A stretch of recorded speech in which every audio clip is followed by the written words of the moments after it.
Hey, it's Lemon. Welcome to the Backlogs. Got something completely different for you today. As anyone who's watched my second channel knows, I've had a bit of an MMO relapse the last few months, where I've been playing all sorts of MMOs I used to play 10 plus years ago. And something that I've really enjoyed doing in these MMOs is hardcore mode. One life to live, full character deletion anytime you die. And as someone who's only ever played MMOs solo, or on the rarest of occasions, in a duo with a friend of mine, this kind of challenge run is incredibly difficult. Because as the genre implies, massively multiplayer online games are meant to be played with other people. So when Albion Online came to me asking if I'd like to challenge run their MMO, I had to sit down and think about it. I've never actually played Albion Online, so doing a hardcore run seemed like a bad idea. And how exactly does one challenge run an MMO? They're not exactly the kind of game you can sit down and bang out in 8 hours. But then it hit me. We've created the Firebomb Academy before previous MMOs, why not create it again? And unlike last time, why not let them in on the challenge run fun? Ladies and gentlemen, today we're gonna find out. Can the Firebomb Academy beat every boss in Albion Online without dying? So, while I learned the ropes and basic mechanics of the game, let's get all the paperwork out of the way. First off, a big thank you to Albion Online for sponsoring today's video. Kinda strange that the opportunity came right as I started deep diving MMOs on my own time, but hey, I'm not complaining. If you like what you see, you can play their game for free. Just click my link in the description below. They just added some new high-risk, high-reward dungeons, a hub that makes it easier than ever to access the game's most challenging content, some quality of life improvements to the marketplace, and a new PvP mode where you lose your inventory, but not your gear. Anyway, that's enough of that. Let's get to the challenge run. As I mentioned earlier, this is my first time playing Albion Online. I've heard of it, and it's not a new game by a long shot, but I've always understood it's a PvP-focused game, which, isn't really my thing. But as it turns out, there's actually a huge amount of content that isn't PvP focused. And while the PvP is definitely the favorite child, I think it's about time that someone gave some love to the PvE aspects of this game. So furtive and easily forgotten. So, with that in mind, let's go over the rules. First off, I won't be playing alone. I made a shout out on my Discord a while back, asking if anyone wanted to join the challenge run. And when all was said and done, I got about 10-ish people who had the amount of time necessary for this task and were willing to jump into the frying pan with me. More on them later. Secondly, the goal of this challenge run is to kill every single boss without dying. If you're familiar with MMOs, you'll be unsurprised to learn that almost all of these bosses are hidden in raid dungeons, which means they all have their own mechanics and are very difficult. What I didn't realize at the time was that there's over 40 of them, and that RNG plays a huge factor in finding them. But again, more on that later. And lastly, this is a hardcore challenge. If you die, that's it, you're out. But because I had no idea how this game even works, and because this game has no way to track deaths in-game, we had to alter this rule ever so slightly. I gave everyone, myself included, 2 weeks to join the Firebomb Academy Guild and prepare their characters. During this time, there were no death penalties. Just learn how to play the game and craft a character that makes you happy. This avoided the problem of wondering if everyone was following the rules for the challenge run, and gave everyone some breathing room to test out builds and find their role in the raiding party. Which was great, because despite having played a number of MMOs in the past, Albion Online is very different than what I'm used to, so it was nice to have some leeway while I adjusted to those growing pains. Then, after those 2 weeks are up, the challenge run will officially begin. And over the course of a single weekend, the Firebomb Academy will spend dozens of hours diving into dungeons, hunting down bosses, and coming to terms with the fact that every death matters. Because the more deaths we have as a guild, the less people we have for the next raid boss. And considering the recommended player count for some of these bosses is 10 to 20, every death means our goals become less and less possible. For anyone unfamiliar with Albion Online, it's a huge game. There's 2 continents, the Royal Continent, and the continent that I like to call, "Why are you stabbing me? Stop! What did I ever do to you? Oh God, my spleen!" You see, the map of Albion Online is split into tiles. Every tile has a difficulty tier and a PvP designation. For example, Chillhag is a tier 3 tile, which means the resources in it can be anywhere from tier 1 to tier 3. It's also a blue tile, which means that PvP is not allowed, so you're completely safe from other players while you're there. However, if you were to walk over to Drown Horse Basin, you'll notice it's a yellow tier 5. This means that not only do the enemies and resources on that tile range from tiers 1 to 5, but because it's a yellow tile, players can, and will, engage in PvP there. Now, in most MMOs, you normally have to click a button on your character that tells the world that yes, I am looking for PvP.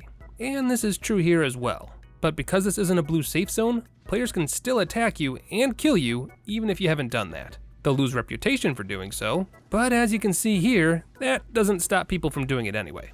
The only good news is that since we're in a yellow zone, the only thing they get is the satisfaction of the kill. And the only thing I lose is some equipment durability and 3 minutes of my life that I'll never get back. But if you're feeling brave, there's also red zones and black zones. Red zones still follow the flag rules, so killing a player that isn't marked for PvP will cause a reputation loss, but red zones are full loot PvP, which means that if someone kills you there, anything you had on your person is now theirs. As for the black zones, they're the exact same, except there's no reputation loss for killing unflagged people there. Completely lawless areas, where people get shanked and mugged in public, and no one even bats an eye. And in case my name for the second continent didn't get the point across, it consists of nothing but black tiles, where guilds and factions are constantly battling it out and murdering one another for sport and fortune. Needless to say, the red and black zones are completely off the table. I'll stick to the relative safety of the blue and yellow tiles, thank you very much.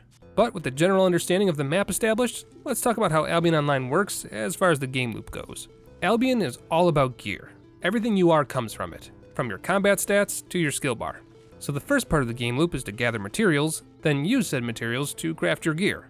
Once you've equipped a piece of gear, you now have access to all the skills that piece of gear offers. This beginner's broadsword, for example, lets me either use Heroic Strike, which does 116 damage to a single target, or Heroic Cleave, which does 91 damage in a 6-meter radius all around me. You can change which skill you're getting from this sword anytime you're not in combat, but considering every single piece of gear is offering you these kind of choices, you can probably already see how varied and wild the build variety is going to become. Considering I'm a firm believer in using AoEs in MMOs, I went with Cleave, and immediately began hacking down bandits. You know, as you do. And after cutting them all down, the game informed me I've unlocked my first mastery. Oh cool, some sort of leveling system. Let's see what— No, you can't make me, I'll be good, I promise, please, not again! So yeah, at first glance, the mastery page is completely overwhelming, but I promise, it's not as bad as it looks. But I think the best way to prove that to you is just to show you. First things first, I go to the local tutorial market and buy a mule, which, unsurprisingly, gives me a mule. There are all sorts of mounts in this game, but they all improve your movement speed and have an effect on your carry weight. And trust me, you'll need that. I make my first tools, an axe and a pickaxe, then wander into the next tile, the Forgotten Woods. This tile is full of tier 2 trees, as well as some tier 2 hides that you can get from the foxes running around. I also make a quick stop to the neighboring tile, the Mountain Fort, where I can get my hands on some tier 2 fibers and some tier 2 ores. And with that, I've now got all the resources I need to advance to the next tier of equipment. Also, before we go, 2 things to remember while gathering. The first is this number here. This is your carry weight. Go above 100%, and your movement speed will be significantly slower. The other thing worth noting is this white circle. This is your mount's area of effect. Leave that circle, and the carry weight bonus they offer you will disappear, which could mean the difference between running and being unable to move. With our fancy tier 2 materials, we can now transform them into crafting materials. Furnaces change ore to bars, tanners turn raw hides into leathers, the lumber mill turns raw wood into planks, and the weaver turns fiber into cloth. Simple enough. In order to use all these new crafted materials though, we need to level up, which I do by simply murdering bandits. And with Trainee Fighter officially unlocked, we now have access to all the nodes behind it. From here on out, any experience we gain will go towards more specific branches of the tree. So for example, if I continue to use a sword, any experience I get will go into the warrior tree, which, after 5,000 XP, will unlock the ability to use axes, maces, shields, and more. It's also worth mentioning that the armor type you wear while getting this XP also matters, because your experience will go towards those as well. Right now, there's only 3 types of armor I need to choose between: light, medium, or heavy. Surprising no one, I decided to ditch my sword for a fire staff, which gives me several abilities. We've got Burning Field, which is an AoE that deals damage and then additional damage to anything still standing in the danger zone. Flame Blast, which causes an enemy to become a mobile bomb that explodes after 1.6 seconds. And Pyroblast, which sends a giant fireball down range and does more damage depending on how long you channel it. I go on a bandit killing spree to practice my skills, and accidentally unlock Journeyman Reaver, which is actually a big deal. The Reaver branch of the tree is all about killing enemies, and the higher you rank in this particular branch, the more damage you do to enemies of particular tiers. As you can see, this particular node just gave me better damage and defense against enemies that are tier 3 or higher, which means those bosses we'll be hunting later just got 15% easier. This benefit only gets stronger as we go, so we'll be killing a lot of enemies as we play through this challenge. so look forward to that. I worked my way through the tutorial quests, which have me helping out the locals and removing bandit camps, and after creating a distraction at their HQ by using some Firebomb Academy 101 techniques, a ship of my friends arrives at the nearby pier and I'm finally able to escape Tutorial Island. From here, we get to choose where we'll start on the main continent. There are 5 ports, each with their own biome. While one biome may have slightly better resources for a particular build over the others, it's really not that important. So, for no reason in particular, I chose the swamplands. And so our adventure officially begins. There's a few more tutorial missions that the game gives you, like doing solo dungeons or exploring the town you just landed at, but these are just a formality. In reality, this game doesn't do quests like other MMOs do. Instead, it wants its players to write their own stories. Are you a master tanner transporting your goods from town to town? Maybe you're a monster hunter trying to keep the towns and roads safe, or a mercenary for hire. Or maybe you're a bloodthirsty maniac who preys on anyone who is foolish enough to wander too far from civilization. The world is your oyster. So it's kind of weird how many people choose that last option. As for me, I've chosen the storyline of a humble adventurer turned guildmaster. A solo explorer who decided that being alone in the dangerous wilds was less than he'd hoped, and decided to found a guild of like-minded individuals with glory in their minds and determination in their hearts. But before we can begin that journey, we need to decide what kind of build we want to go with.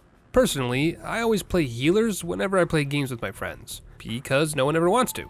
And in a challenge run where death means game over, no one is going to want to be the singular lifeline for every person going into this madness with me, which is why I offer myself as tribute. But we can't just be a healer right off the bat. We're going to have to do some grinding. So let's get that started. I unlock Journeyman Adventurer, which lets me ride mounts other than my mule, then unlock Cloth Armor Fighter, which makes it so that I can now access every type of cloth armor available at Tier 3. But here's the kicker. While I can currently wear Tier 3 cloth armor, I can't craft it, because go figure, crafting and equipping items are 2 different branches of the skill tree. But don't worry, there's an easy solution to that one.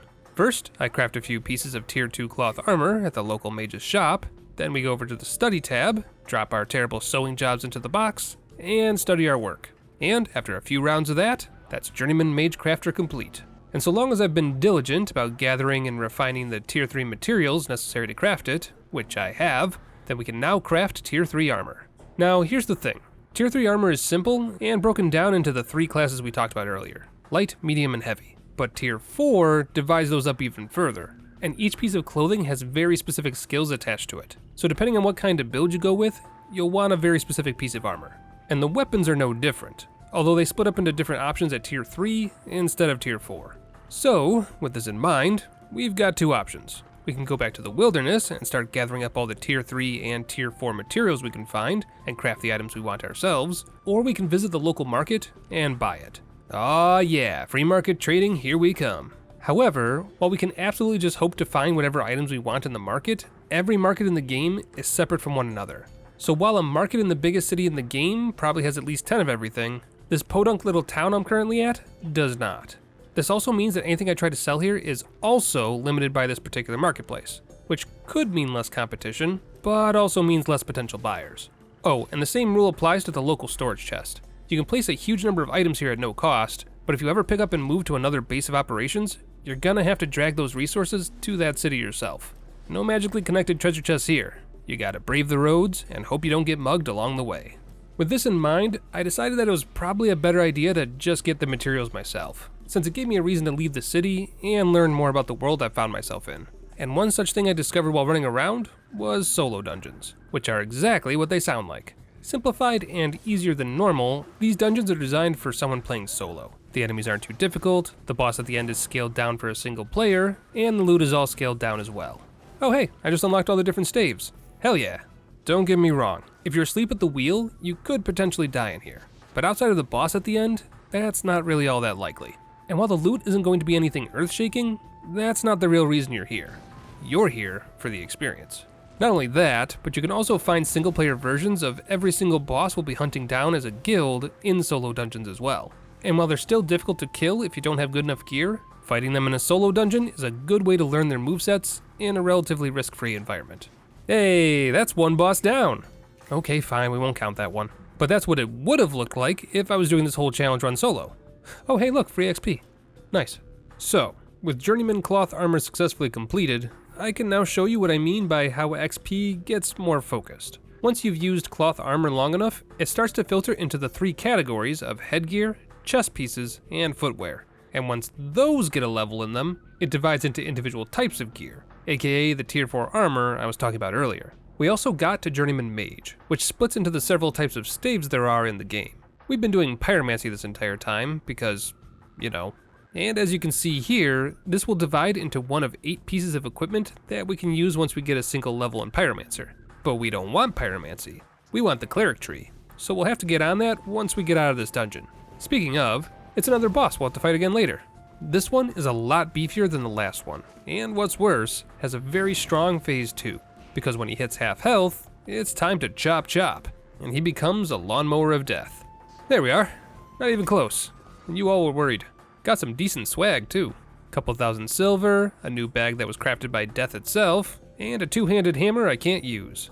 Yahoo! That said, it is a nice touch that some of the loot you find in dungeons is loot that was sold by players to the black market, aka the game itself. Hence the 2 crafted items. Anyway, after spending a bit more time wandering the wilderness and murdering an upsetting number of frogs, I make my way back into town, collecting all sorts of achievement-based rewards that I've been getting without realizing it. Pretty much all of them are either silver or experience books, which can be used to increase your experience towards all of the items you currently have equipped.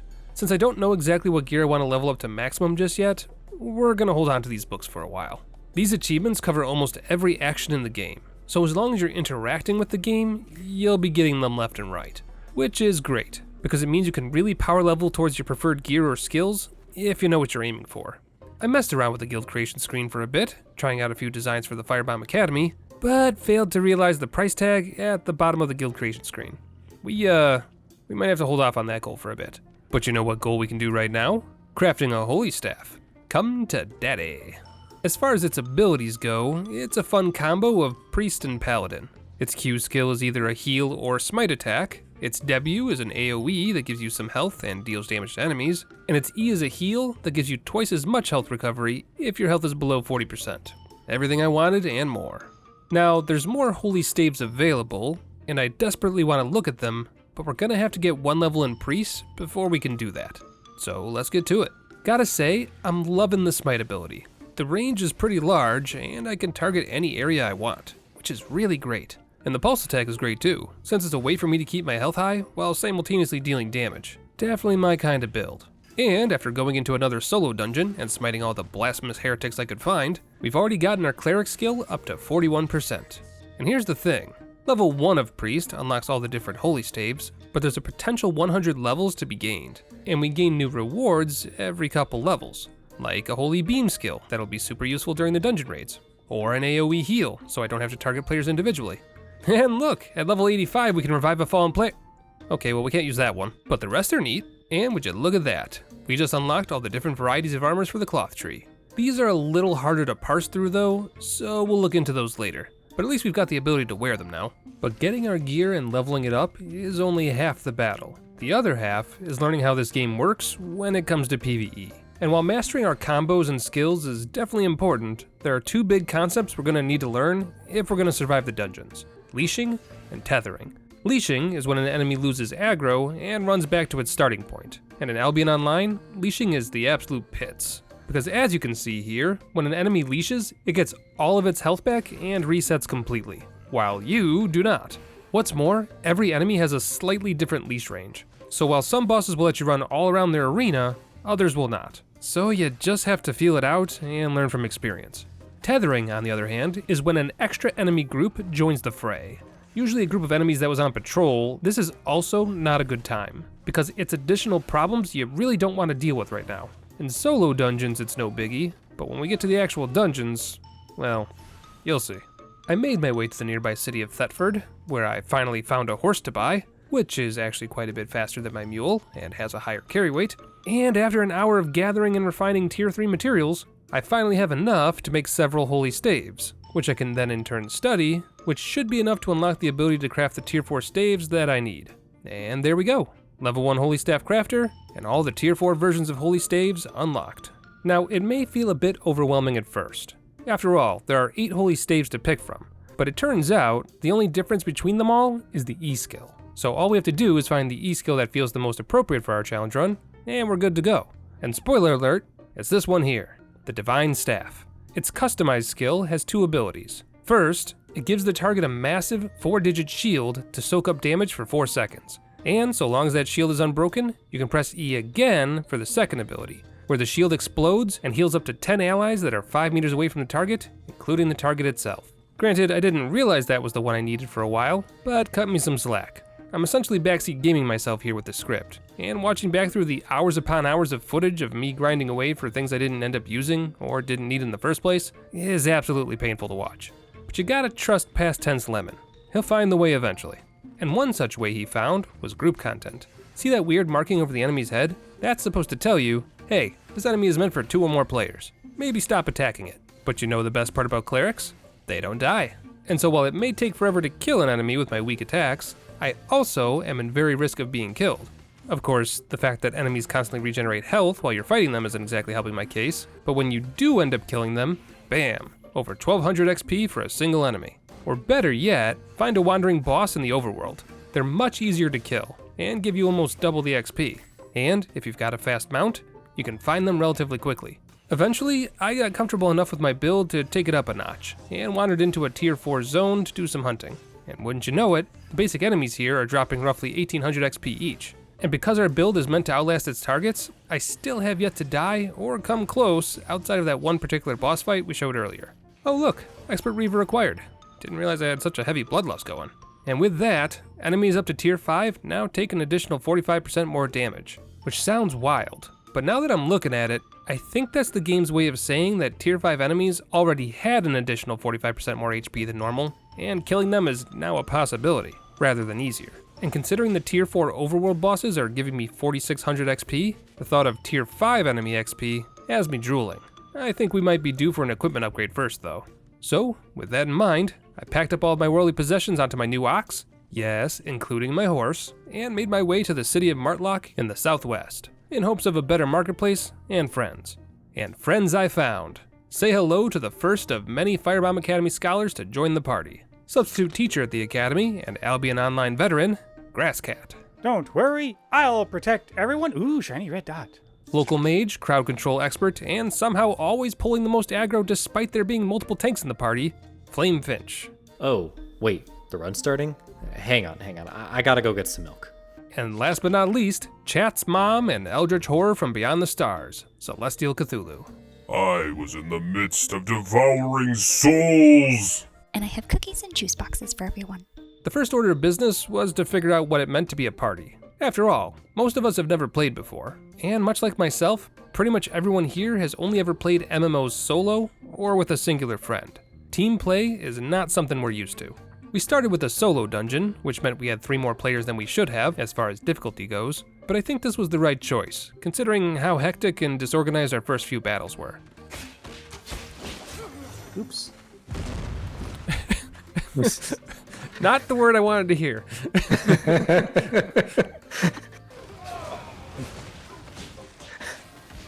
Glad those didn't do any damage, because I just did not respond to that appropriately. No, you didn't. Yeah, you just...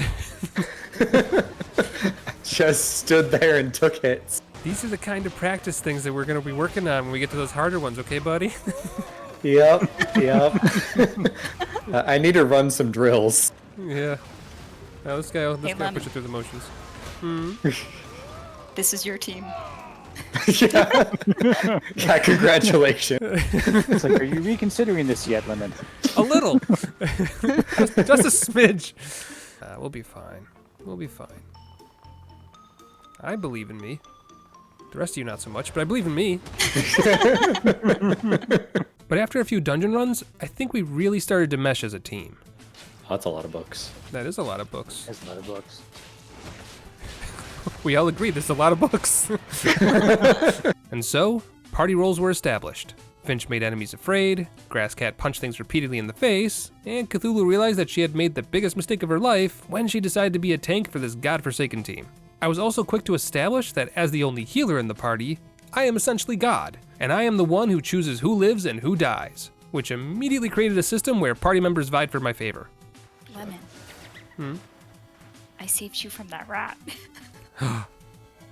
That's for you. Don't spend it all at once. I'll be honest, I think this particular moment had a Pavlovian effect on Cthulhu, because from this point on, she murdered every single rat she saw on sight.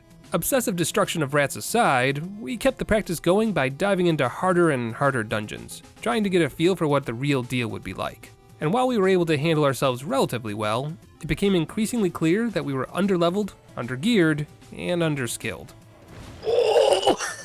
What happened to you? Bye! We also learned very quickly that partying up with strangers is a very bad idea, and is simply not worth the danger. Oh my god, what did they learn? Run! Why? Run! What the hell? Why? What the fuck? So, with this new knowledge in hand, we started working towards fixing both of these problems. The first thing I did was buy the correct holy staff from the market at the city. Holy shit, there's a lot of people playing this game. And then we met up with a few more scholars of the academy, who helped us clear some more practice dungeons and get some more XP. Jedicus Jam, the friendly and violent tank who's no stranger to my hardcore MMO nonsense, hint hint future video hint hint, and Jetstorm, the party's silent range DPS. Say hi, buddy. And so, with the party growing, we moved on to greater challenges, like carry weight. Jet, I think you may be a little over-encumbered there, buddy.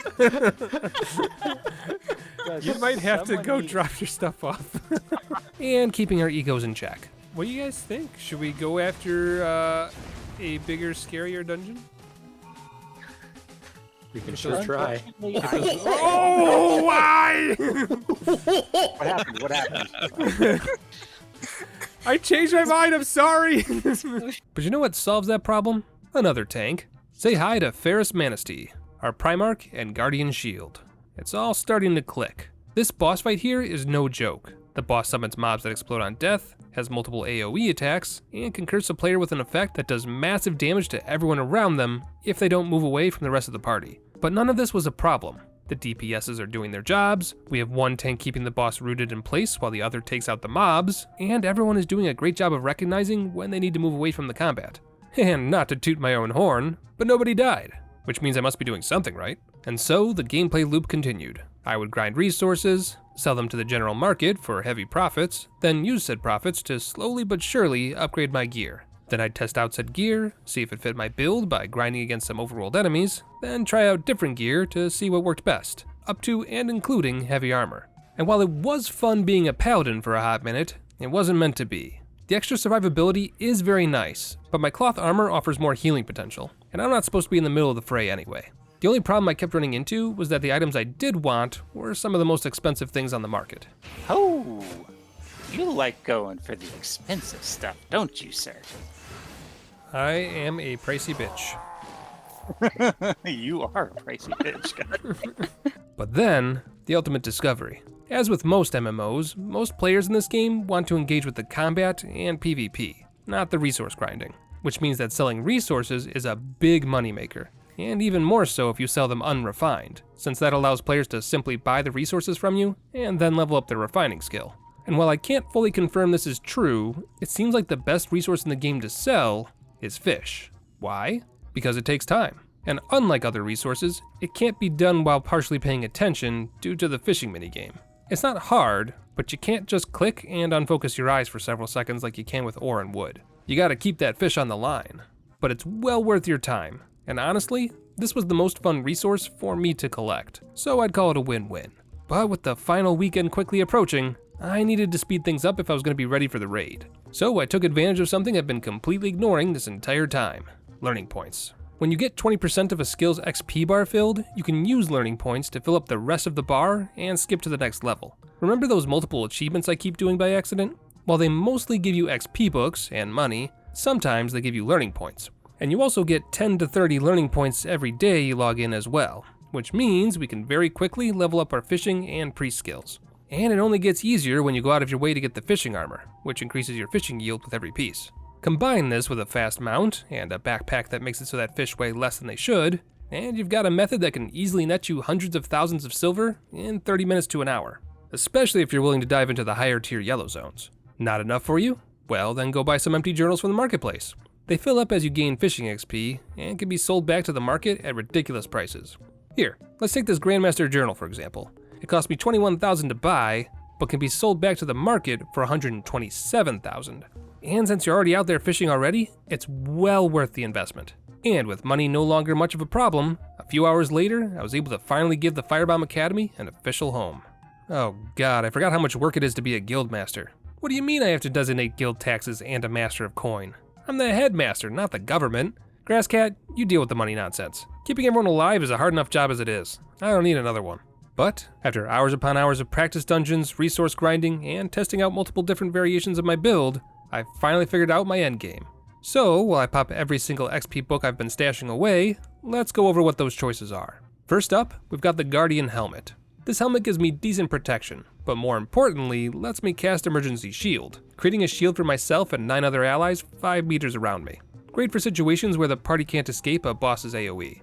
Next, the Scholar's Robes. Being light armor, it gives a passive bonus to my healing power, and it also has the Speedcaster ability, which reduces casting times by 50% and mana cost by 70% for 8 seconds, which should help prevent me from running out of mana in the middle of bigger fights. Then we've got the Night Boots. Another piece of heavy armor, these boots will not only make me harder to kill, but also help me make others harder to kill with the shield charge ability, which lets me sprint into an enemy or ally, giving me a shield as I go. If my target was an ally, they also get a shield for 3 seconds. So this is great if a single person can't get out of the way of a big hit and needs protecting. Next up is my Limhurst Cape. It passively gives me a little extra mana regen and mana, so that's nice, but the real prize is its unique spell, Energy Reserve. If my mana ever drops below 40%, the cape activates and restores 70% of my max energy over 9 seconds, essentially restoring my mana to full. This skill takes a little over 2 minutes to recharge, so it'll probably only come in handy once per big battle, but hopefully we won't need it more than that. And lastly, my weapon of choice, the Divine Staff. You already know what this one does, so we won't re-explain that, but because I've been pumping my priest points, I now have access to Holy Flash, an AoE heal that can heal up to 10 allies in a 5-meter radius. It's a little slower than the singular heal I've been using up to this point, but it's more cost effective. And since it's aimable, there's going to be a lot less panic on my end when I try to click on a teammate's health bar to heal them. And I'm not the only one who's been upgrading their build. I've skipped over dozens of hours of preparation, but suffice it to say that everyone has been grinding and fine-tuning their gear in preparation of the big day. What's more, we've got a few new faces to introduce. Meet Noble Death, our ultra-ranged DPS. There's something on your face. I got it. As well as our Ice Mage, Kyra Dacuti. Is that value I hear, or are you just fucking me over? There's also Optical Battle, our party strategist, who some of you may know as the creator of all those channel emotes you all love to use so much. And who could forget our silent benefactor, grinding away in the background, the guild's sole investor, and the player who quite literally paid for most of the party's gear, Kobo. But no, seriously. Kobo went above and beyond and ground out millions of silver for the guild treasury, which not only let us buy a physical island to place our guild, but also helped any players who were struggling to find free time to buy some gear that kept them up to pace with the rest of the party.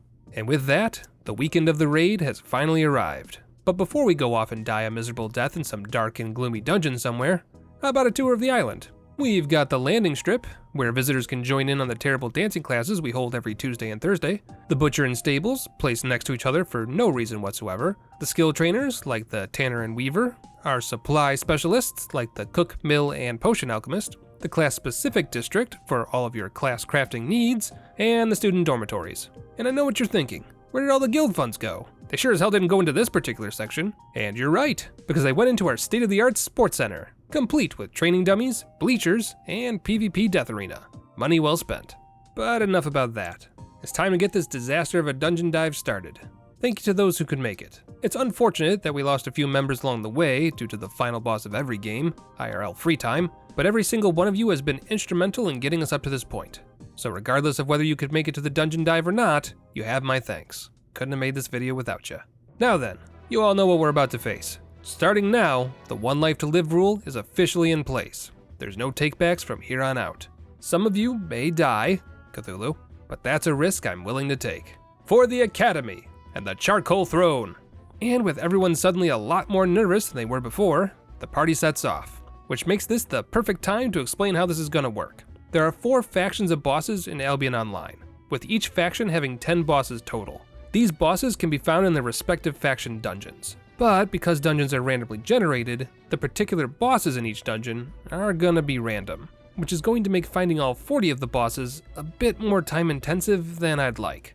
But that's why we've got all weekend. To make sure that we don't just steamroll every single boss, we've opted to only do group dungeons in Tier 6 areas, which means that all the bosses we find will be Tier 6 or higher in difficulty. Why Tier 6? Because of our end targets. The 40 dungeon bosses are actually just a warm-up. Our true targets at the end of it all are the world bosses, the Bone Crusher Earth Mother, the Obsessed Demon Prince, and the Condemned Harvester. These world bosses are Tier 5, Tier 6, and Tier 7 respectively, so fighting all the dungeon bosses at Tier 6 felt like an appropriate warm-up. And so it begins. Good luck everyone. The first boss on our list is the Heretic Pyromaniac. Appropriate. Nothing too fancy here, but they do cast large AoE flame pools that hurt if you stand in them, so this is a good warm-up and reminder that we all need to avoid the danger zones. Not me though, I'm special. For reasons I'm still not certain of, I somehow got aggro the entire fight, which made healing the party kinda difficult, but also made it super easy for the party to just beat the Pyromaniac into an unrecognizable pile of goo. 1 down, 39 more to go. Hell of a good start. Next up was the Heretic Thug. Not difficult on its own, the struggle with this particular boss was its minions. When attacked, he not only has the Crossbowman, who does big AoE damage, but fighting this boss tethers the minions up north, a Pyromancer and a tank. Thankfully, we suspected as much, and communicated ahead of time how to tackle this particular situation. With Cthulhu Grass and Kobo focusing fire on the Crossbowmen, and then keeping the attention of the boss, our backline focused on removing the other 2 mobs, while I bounced back and forth between the groups, healing as needed. And without much concern, that's another boss dead. Up next is Big Spencer. With the Big, and the Spencer, and the... yeah, no, he didn't do anything of note. We took a quick break so Cthulhu could kill an entire family of rats, then found our 4th boss, Old Chopper. This one can be a real doozy in Phase 2, since he does the lawnmower attack, but so long as everyone except the tanks stay away from him, we should be fine. It's fine. Everyone's fine. 10% of all the dungeon bosses cleared in a single dungeon. Very nice. Next up was a Morgana dungeon, which means a whole new set of bosses to pull from. And first up to the plate was the Magistra. She has several AoE attacks that she casts around the arena, but so long as you're paying attention, it's no big deal. Right, who's next? The Marksman. Barely worth mentioning. He does a few large attacks, but they don't do enough damage to cause any panic, and never in rapid succession. And that makes 6. And then, the ugly truth about this run reared its head. After pushing through several hard-won fights to get to the end of the dungeon, we have another Magistra. And while we could fight her and get some loot, the goal of the run is to kill 40 unique bosses without dying, which means there's nothing to gain and everything to lose by fighting repeat bosses. So, in an effort to save time and remove any chances for mistakes, we portaled out of the dungeon and went back on the hunt, and found ourselves a Keeper dungeon. Unlike the Heretic dungeon, which is all bandits, or the Morgana dungeons, which are all cultists, the Keeper dungeons are giants and nature elementals, and tend to be very beefy. Their dungeons also tend to have multiple choke points, like this bridge, that are a total party wipe waiting to happen if the party panics and tries to huddle on the bridge. Smaller hallways and spaces means multiple danger zones stacked on top of one another, which means a lot of damage very quickly. Which brings us to one of the harder bosses we're gonna face, the Earth Daughter. Big AoEs, heavy damage, and lots of moves that stun. Pray for us. We're gonna need it. Ready? Okay. Get on in there. It's fine.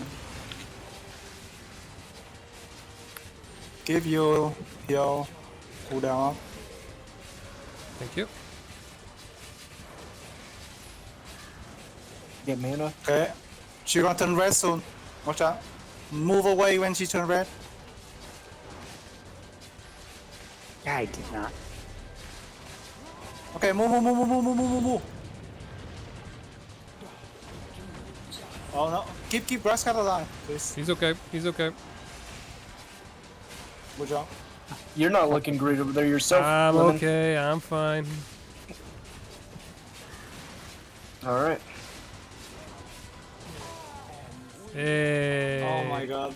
After that hard pounder of a fight, we went on to fight the Patriarch, who, outside of a dangerous spin to win attack in Phase 2, was nothing worth noting. The same goes for the Greybeard. Big damage, but slow as molasses and unable to fight back once the tanks and the crowd controls had their way with him. Another one dead. Moving right along.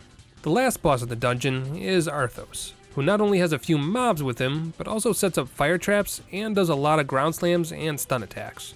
A little hard to avoid, but with some foresight healing for those that can't get out of the circle in time, it's not a problem. And with some focused fire, that's another dungeon clear.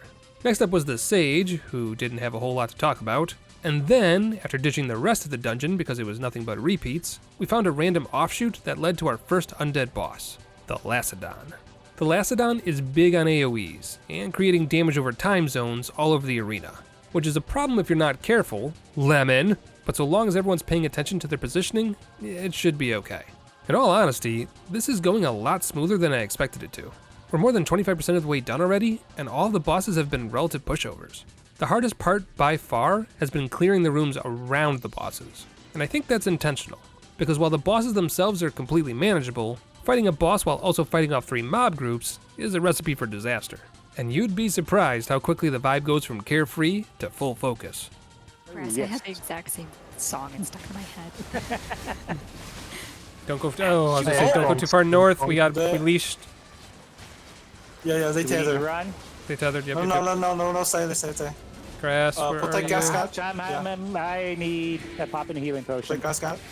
We can't run anywhere, we will sneak over here. Nope, stay here, fight him off, let's go. Yeah. Hold your ground. So, with yet another boss dead without much to say about it, why don't we speed this up a bit? Rather than continue to go over every single boss that we encountered throughout the weekend, let's just hit some of the highlights. The Undead Deathmaster. Not particularly hard by himself, but for some reason, one of the minions on the other side of the room tethered when we started the fight, which caused some panic. At least I'm not one of those people who just chug Red Bulls. One of them just had. Where did they come from? I got tethered from so far away. It's not me. I did not aggro that guy. Yeah, no, okay. he decided to join all on the Kobo, grass. Ow, running. Stuck in it. Oh, what? I click on lemon. Alright, get rid of this guy. Get him. Okay. He's still here. He's still fucking here. So yeah, that was a weird one. Kinda hard to plan for a boss properly when the game decides the old rules for leashing and tethering no longer apply. We got it done though. Day 2 of the weekend, we lost OB, which really hurt since we were now down a DPS and a strategist. But on the bright side, there's one less person I have to panic over. So that's good, right? Yeah, we might be in trouble. The worst dungeons by far were the undead. Not only do all the enemies do heavy amounts of damage over large areas, but even the dungeon itself is out to get us, with the rooms being filled with poison that constantly drain your health.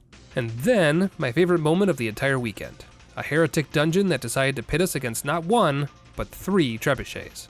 All on a narrow walkway. Because Albion Online doesn't allow you to zoom out the camera any more than I already have it, we had to do a quick blitz into the area to see what we were even up against, then quickly retreat to relative safety.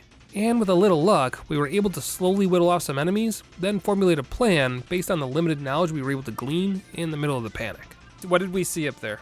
So a ramp up leads to an opening, but you can't get to the trebuchet through there. You have to go through another ramp that gets to a second level, and that's where the trebuchet is. So far, I only saw 2 archers blocking the second ramp. I know there's 2 mobs right next to the trebuchet that I aggroed when I hit the trebuchet. Okay. So what we're going to do then, we ignore the trebuchet until we clear the first map. If we need to return, we will, but otherwise, just push forward as if the trebuchet is not there. I think there's more than one. There is absolutely more than one. There's 2 trebuchets. Yes, buddy. I'm running. All right, pull it back. Let's go. Nice. All right. Push forward. That is Push forward. horrifying. There's one around this corner. Yep. Safety over here. Safety over here. Come on. Northwest. Oh, they stunned me. Cat's gonna I need got your help. stunned. Yep. You good, Grass Kill these Cat? guys here. We're gonna be okay. I am taking serious damage. I got you. Trebuchet on wheels. I don't like that. Trebuchet's down. Thanks. All right, Okay. solid performance. Well done. All right. So yeah, just a very cool dungeon design overall. Felt very intentional and really put our team coordination to the test.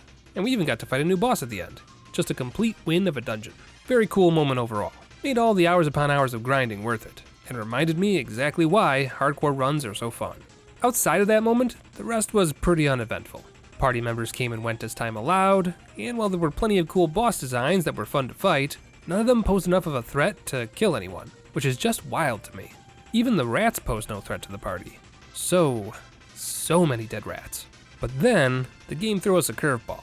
2 bosses at the same time. All right, on your counts, Cthulhu, go ahead. 3, 2, 1.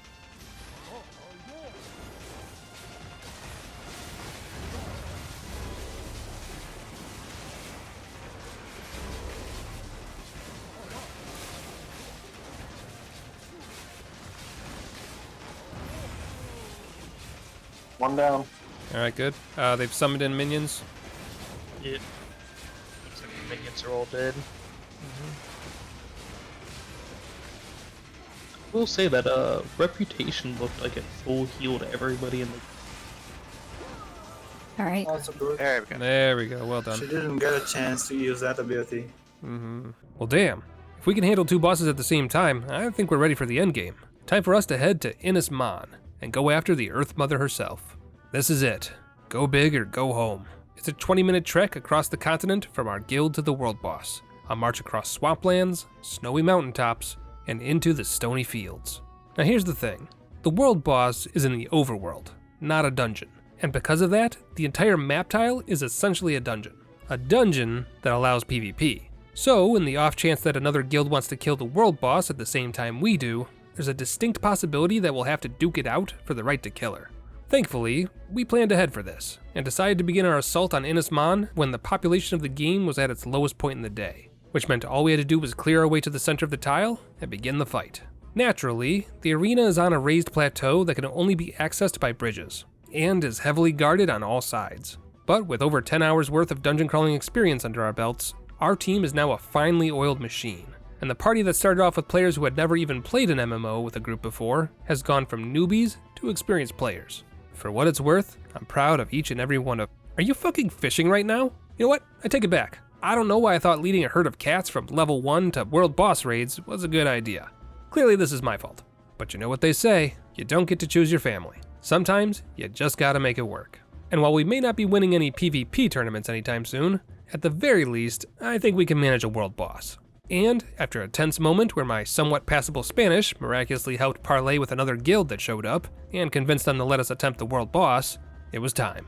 Ladies and gentlemen, it's been an honor. May your embers guide the way, and may your light never dim.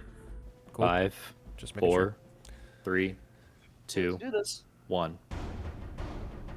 Oh, that shit. Go Through big, drags. mama. A little less dramatic than I thought it would. Oh. Pull it over to the west. Oh, why is it on us? Okay. It's on me? It's on Lemon. Come here. Come here. Alright, there we Okay. go. Yeah, Thank you. I'll push her in the corner. I'll push her in the corner.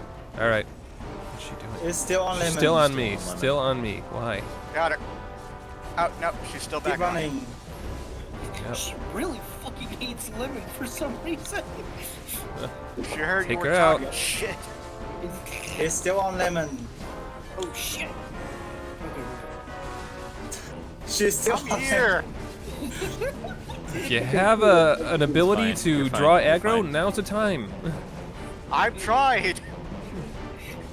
It's not what She's still on Lemon. What is this? Oh god, he's gonna die, guys. Save him. Someone. Oh my god, it's him. Save him. Okay, I got a feared again. In the corner. Man, please. He has a family, man. Please. What the fuck? Oh my god, she's still on him. She's not going away. He's not interested. Keep running, Lemon. Dude. Save yourself. Oh, okay, she okay, on alright. Ferris. Alright, we're good. Holy god. What the fuck We got was this to about? phase 2, I think. You good, lemon? Yeah, we're okay, we're okay. Alright, we just played out. It's Saw fine. my life flash before my eyes. You know, nothing big, no big deal. It's fine, Yeah, play it out. right. Oh, she's summoning. Alright, here we go. Yeah, summon. Alright, got my last piece of gear ready. I am ready to go.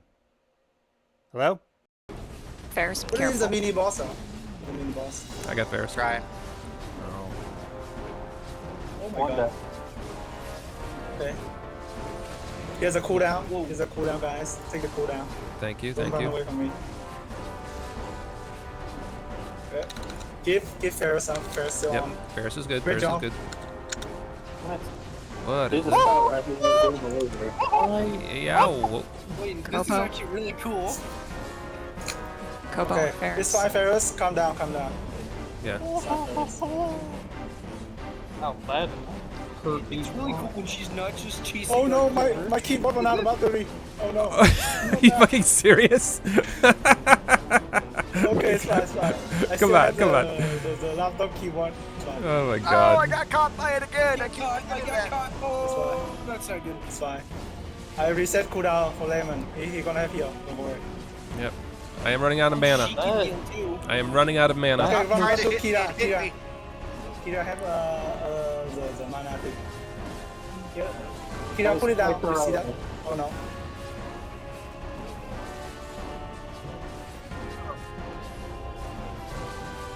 The big attack was It's fine. We're still doing well. We're doing great. Keep it up. Yeah. I keep Phase 3 getting gonna caught come by soon. it. Watch out, guys. I just got wombo comboed to hell. Yeah, Kira, just run out. Just run out. You don't want to take more damage. Lemon can heal you from there.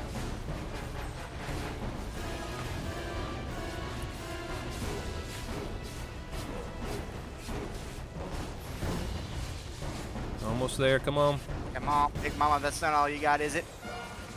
I was That is about our to last say phase. something. Chill. Holy God. I take it back. I take it back. I can fear him. You're good. You're good. Yeah, we fine, Recover. fine. Just chill, I chill. need heals. If we ever You stop- are fine. Lemon, I am oh not my god, fine. King is very bad. Focus up. Let's go. Trust Lemon. Silence the comms. Let's go. Come on. Focus up. I have a reset cooldown. Come to me, Lemon. Oh, I missed it. Reset cooldown for everybody. Okay, we stable. Focus. Almost there, guys. Alright. Kira, you have the mana thing this time. Back up. Yes. Getting juggled. Ow! Oh, right into the I lava. show you, don't worry. Show you. We are good. Gobi. Yes. Thank you. I got stunned. Oh it's gosh, fine. she's coming back for me. I got you. You're good. Ferris. Ferris dead. Oh. Kyra's down. Oh no, Kira down.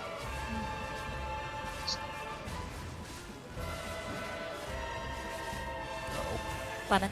Cooldown I'm trying. reset. She silenced me. I can't do anything. I did too. Yeah. She's almost there. Come on. Oh!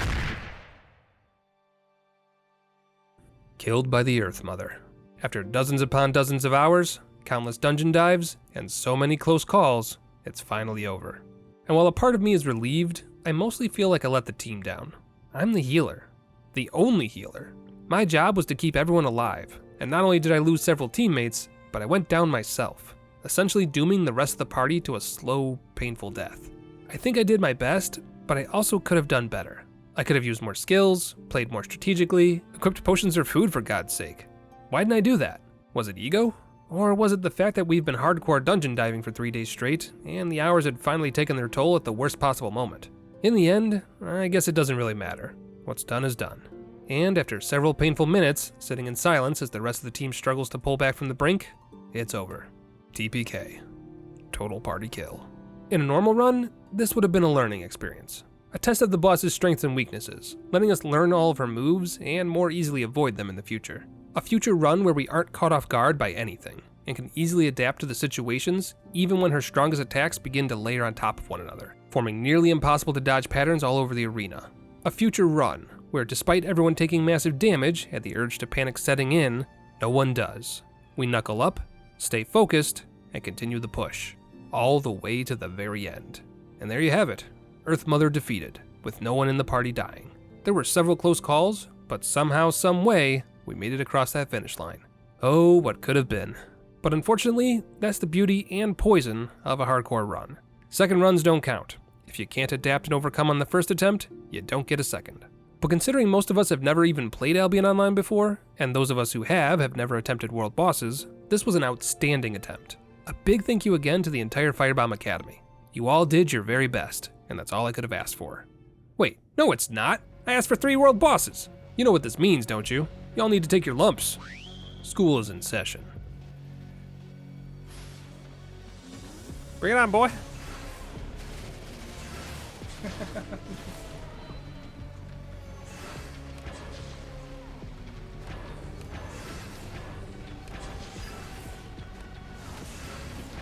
Not so easy when there's no healer. Huh? Huh? That's gonna be the worst.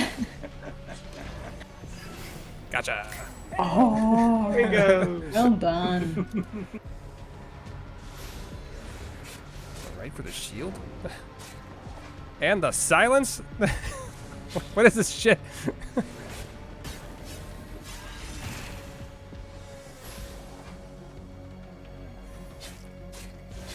You're such an ass. Why? Because I'm healing. Yeah. I'm gonna win by attrition. Oh, the silence. God damn.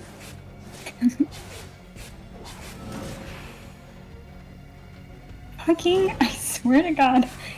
Welcome to fighting healers, it sucks. But now that she's run out of energy, can she? I know. Oh no, the war of attrition. Suddenly there's a problem. Oh, the shield. Good timing on that shield.